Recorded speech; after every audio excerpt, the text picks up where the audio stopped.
ちにサゴシっていってサワラのちょっと小さいものですけど、それでもやっぱ結構50センチぐらいの大きさのものを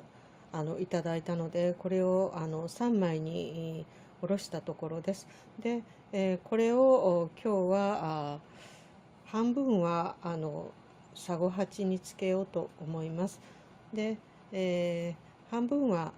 味噌漬けにつけて味噌につけておこうと思います。まずこれを食べやすい大きさにカットします。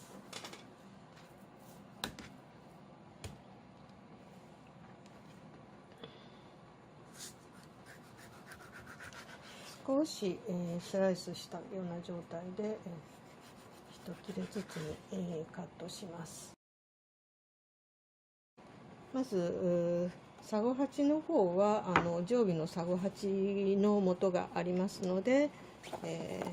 それに、つけます。まず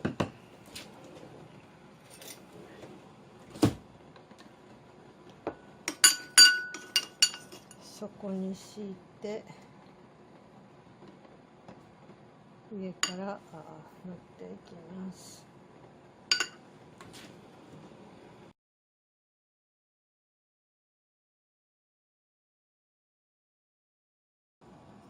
あとはこれを魚焼き器で、焼きます。できれば1時間以上つけて置いたものをまず最初に焼いて食べて、あとは